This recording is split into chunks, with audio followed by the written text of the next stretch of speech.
UP press club में आयोजित press वार्ता में नवयुवक दल के अध्यक्ष भरत कात्यायन ने कहा कि वर्तमान राजनीतिक दल अपने स्वार्थ के लिए युवाओं का शोषण कर रहे हैं। नवयुवक दल युवाओं की शिक्षा, रोजगार और विकास के मुद्दों को लेकर संघर्ष करेगा। उन्होंने कहा कि जाति, पंथ और धर्म के नाम पर युवाओं को बांटने की राजनीति हो रही है। संगठन युवाओं को एक मंच देकर उनके अधिकारों के लिए आवाज उठाएगा। उन्होंने रोजगार के वास्तविक आंकड़े सार्वजनिक करने की मांग की। प्रेस वार्ता में संगठन के कई पदाधिकारी मौजूद रहे। इस दौरान नए पदाधिकारियों की नियुक्तियां भी की गईं। देखिए, मेरा नाम भरत कात्यायन है। मैं राष्ट्रीय अध्यक्ष नवयुवक दल हूं और आप इस नाम से समझ सकते हैं कि ये युवाओं का संगठन है, ये युवाओं की पॉलिटिकल पार्टी है। आज तक इस देश में हर एक पॉलिटिकल पार्टी किसी ना किसी पर्सनल एजेंडा से सामने आई है। नवयुवक दल सिर्फ एक एजेंडा से सामने आई है कि भारत के युवाओं को अपनी आवाज रखने के लिए किसी और संगठन की जरूरत ना पड़े। वो अपनी आवाज खुद बने और बंटने के बजाय एकजुट होकर अपना नेता खुद चुने। देखिए, किसानों की और नौजवानों की स्थिति लगभग एक जैसी है। दोनों इस बात को अच्छी तरह जानते हैं कि उनको इस प्रदेश, इस देश की सत्ता से कुछ ना कुछ तो ऐसा चाहिए कि उनका भला हो सके। वो उसी उद्देश्य के साथ लोगों से जुड़ते हैं और जब वो अपना पूरा सर्वस्व उनको समर्पित कर देते हैं तो अंतिम उनके पास सिर्फ एक चीज बचती है, पार्टी का झंडा। वो पार्टी का झंडा लेकर घर चले जाते हैं और उनके पास और कुछ नहीं बचता।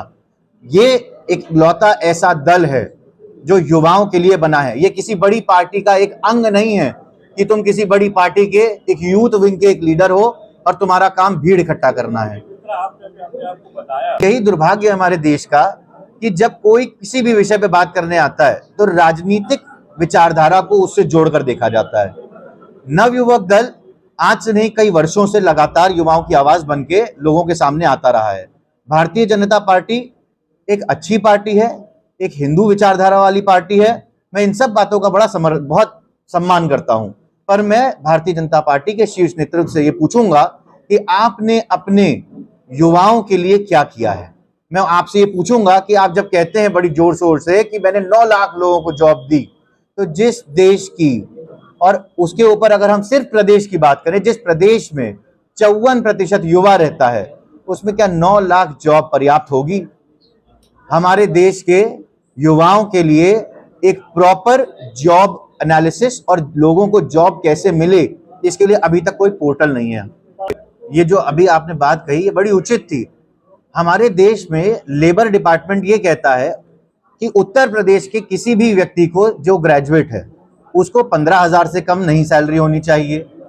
इसी प्रदेश के अंदर नियम ये कहता है जो 12वीं तक पढ़ा है उसकी 11,000 रुपए से कम तनख्वाह नहीं होनी चाहिए।